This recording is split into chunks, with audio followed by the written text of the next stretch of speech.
শুনেন, অন্য দলের সাথে আমাদের বিএনপিকে তুলনা করে লাভ নাই। ওদের প্রার্থী খুঁজতে হয়, অনেকের প্রার্থী খুঁজতে হয়, আর আমাদের প্রার্থী বাছাই করতে হয়। এই হলো তফাৎ। বাছাই বুঝেন তো? বাছাই মানে হলো 3 জন 4 জন 5 জন যোগ্য প্রার্থী আছে, তার ভিতরে আমরা সবচেয়ে যে যোগ্যতম তাকে বাছাই করতে হয়। সেই জন্য আমাদের ব্যাপারটা একটু আলাদা। আর 2 নাম্বার আপনি যেটা বললেন প্রতিদ্বন্দ্বিতা বা দ্বন্দ্ব, বিএনপি উদার গণতান্ত্রিক রাজনৈতিক দল, একটা বড় দল। সেখানে আমরা এটাকে দ্বন্দ্ব বলি না, আমরা বলি প্রতিদ্বন্দ্বিতা। তার মানে হলো একে অপরের সাথে প্রতিদ্বন্দ্বিতা করবে, তর্ক বিতর্ক করবে, আলাপ আলোচনা করবে, আলোচনা সমালোচনা করবে, তারপরে একটা আপস সভা হয়। ওইটাই হলো গণতন্ত্র। বিকজ আমরা গণতান্ত্রিক দল, সেই হিসাবে আমাদের ভিতরে প্রতিদ্বন্দ্বিতা বেশি। আল্লাহ উনি সহসায় আসবে। দেশের যে পরিস্থিতি এখন, তাতে ইনশাল্লাহ উনি সহসাই দেশে বলবে। ইনশাল্লাহ আমরা বিএনপি ভাবছে দেশের বৃহত্তর জনগণ যা চায় সেটাই আগে জাতীয় নির্বাচন। আমরা ওই কোন দল কি চায় এটা ইম্পর্টেন্ট ইস্যু না, ইস্যুটা হলো জনগণ কি চায়।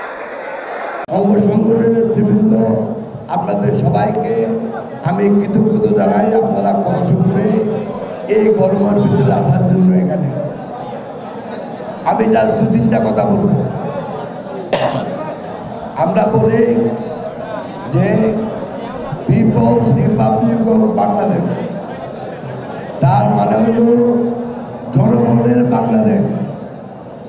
জনগণ সব ক্ষমতার মালিক।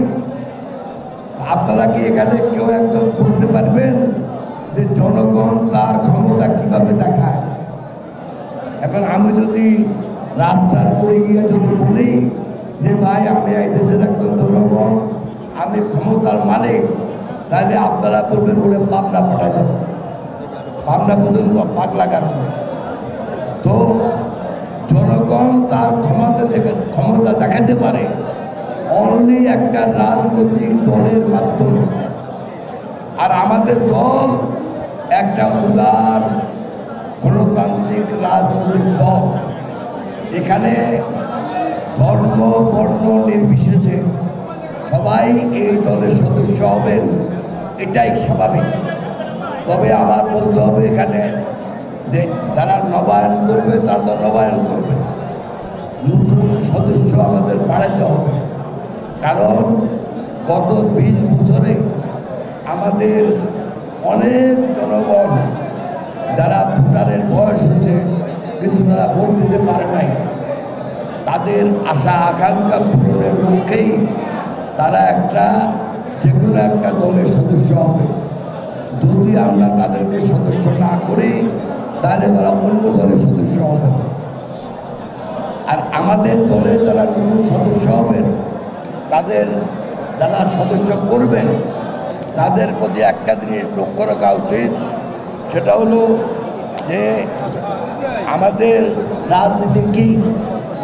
আমাদের রাজনীতি হলো আমাদের দলের প্রতিষ্ঠাতা শহীদ প্রেসিডেন্ট জিয়াউর রহমান সাহেবের যে 19 দফা, সে 19 দফা হলো আমাদের দলের আদর্শ।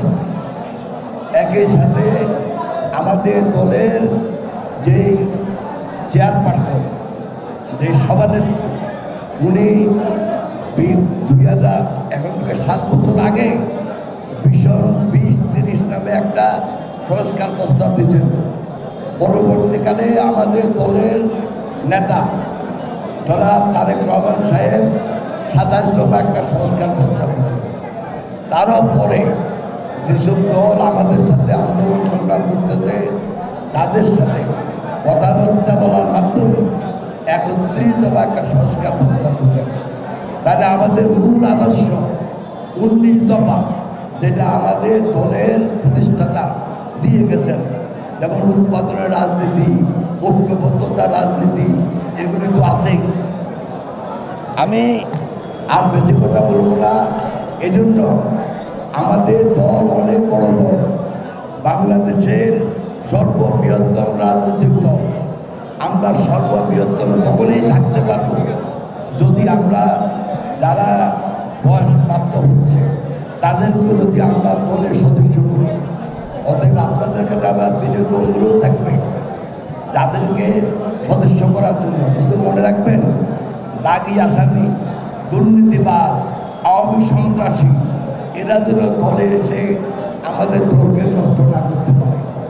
অর্থাৎ যারা আমাদের মধ্যে আদর্শ অনুসরণ করবে এবং সমাজে ভালো লোক হিসাবে পরিচিত তাদেরকে দয়া করে আপনারা সদস্য করবেন। যদি সদস্য আমরা না বাড়াতে পারি তাহলে আমাদের দল, যেটা আমরা বলি এখন আমরা বৃহত্তম রাজনৈতিক দল, সেটা আর থাকবে না। অতএব এটা আমাদের দায়িত্ব। যারা বয়সপ্রাপ্ত হচ্ছে, যারা আমাদের দলে আসতে চায় তাদেরকে নতুন করে সদস্য করা এবং আমাদের সদস্য সংখ্যা বাড়ানো। আমার আর তেমন কিছু বলার নাই। আমি যদি এইটুকু বলব, যারা দায়িত্ব নিয়েছেন এবং দায়িত্ব পেয়েছেন প্রত্যেক জেলা ওয়াইজ, আমি কিন্তু এখন থেকে 1 মাস এবং 2 মাস পরে আমি দেখব আগে আমাদের সদস্য কত ছিল, এখন সদস্য কত। যদি সদস্য না বাড়াতে পারে আমি ধরে নেব যে ওনারা ওনাদের কাজটা ঠিকমতো করেন নাই। অতএব ওনাদেরকে তো আবার বিনীত অনুরোধ, আপনারা সবার সাথে কোঅর্ডিনেট করে দেখবেন যেন আমাদের দলের সদস্য সংখ্যা বাড়ে। আর একটা কথা সবাই আমাদের বলে যে আমাদের ভিতরে দ্বন্দ্ব। ভাই, এত বড় একটা রাজনৈতিক দলের মধ্যে একটা প্রতিদ্বন্দ্বিতা থাকবেই। প্রতিদ্বন্দ্বিতা কোনো দ্বন্দ্ব না। প্রতিদ্বন্দ্বিতা মানে হলো প্রত্যেকে একটা উন্নয়ন করার চেষ্টা করতে চায় দলকে এবং দেশকে। আমি আশা করি আমাদের দলের সদস্যরা ভবিষ্যতে নিজেদের নেতা নির্বাচনের মাধ্যমে দলকে সুষ্ঠুভাবে পরিচালিত করবেন। যখন নির্বাচন আসবে ঐক্যবদ্ধভাবে আমাদের নেতা এবং আমাদের স্ট্যান্ডিং কমিটি যাদেরকে মনোনয়ন দেন তাদের জন্য ভালোভাবে কাজ করবেন, যাতে করে ভবিষ্যতে আমাদের পার্টি ক্ষমতা আসতে পারে এবং এই যে জনগণের আকাঙ্ক্ষা, জনগণের মালিকানা, সেটার জন্য ভালোভাবে কাজ করে জন্য মানুষের আকাঙ্ক্ষা প্রতিফলিত করতে